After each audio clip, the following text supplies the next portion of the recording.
These are the Beats Solo Buds, and they are the cheapest earphones that you can buy on Apple's website right now. Are they any good? Taking a look at the Beats Solo Buds, I mean, they are pretty tiny. Uh, they aren't the biggest in terms of bass response, but in like as an overall, I feel like the audio just feels muted. Like it's just not there all the time, and I feel myself having to crank up the volume a lot just to get a lot of the mids and the highs out of these headphones, simply because again the size and the way that Beats tunes their headphones, they're extremely bass heavy, and with these headphones specifically they just feel a little quiet to me, especially when listening to podcasts or songs or types of music genres that go more into the higher end.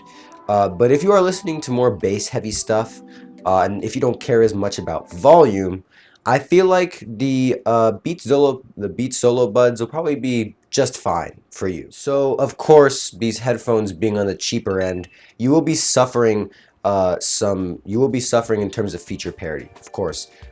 These headphones do not have any actual battery in the case.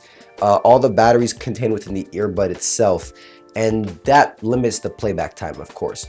The battery in the earbud itself, not really that bad. You do get 18 hours of fast charging, so pretty good on that end.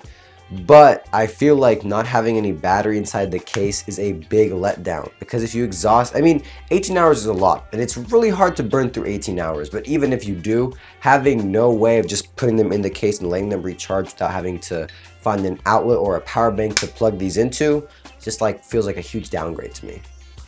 Okay, so these earbuds, while they do only provide 18 hours, if you use the USB-C port on the back of the transparent case, you will get an hour back for the first 5 minutes of charging. So if you do end up killing these, you will be able to easily get another hour in.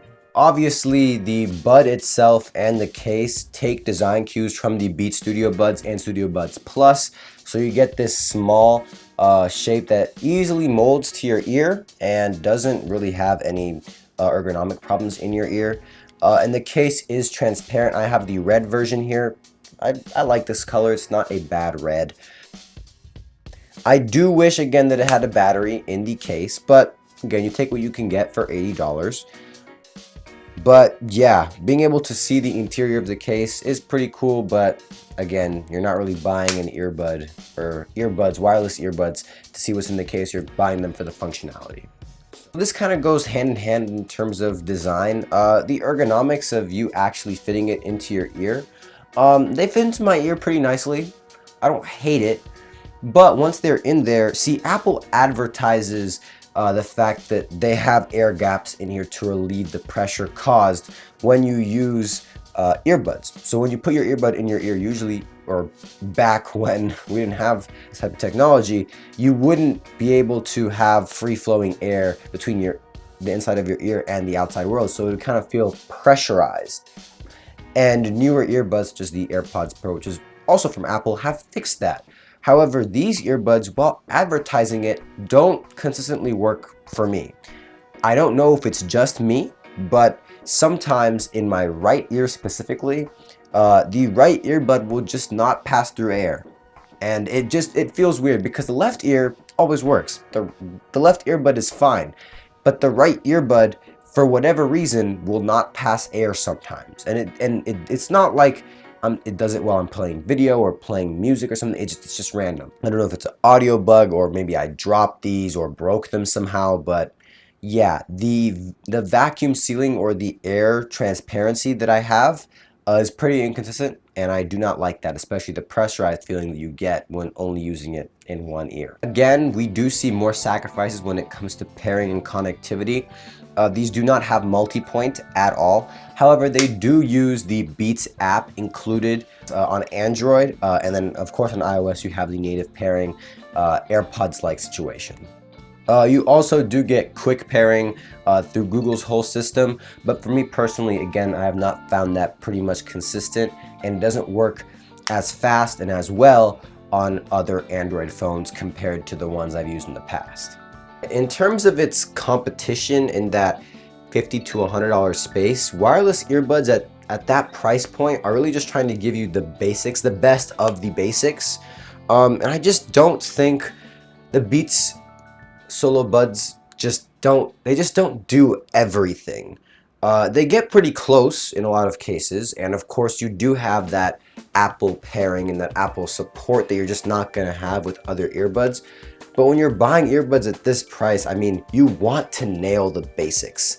And I just don't think the Beats Solo Buds do that effectively. The sound quality again is a little muddled, whereas if you look at the Jabra Elite 5s, which are going for anywhere from 100 to 80 bucks, so around this price range, maybe a little bit more, you are getting better sound and you are getting a battery in that case. The same thing with the Galaxy Buds FE, which are even on the lower end of that price spectrum. You're getting Samsung features as well as a customizable EQ, something you don't get on these earbuds, by the way, for as low as $55 if you can find it on Amazon for that price. So I don't know, these earbuds, they're not bad, but compared to the competition at their price point, and if you look, you can find older earbuds for way cheaper if you can find them brand new. Those will have even better features than these $80 Beats. So yeah, that's my review. Kept it pretty short. Not really much to say. These are a mediocre pair of wireless earbuds that you probably shouldn't buy unless you're an Apple user. That's all. Thanks for watching.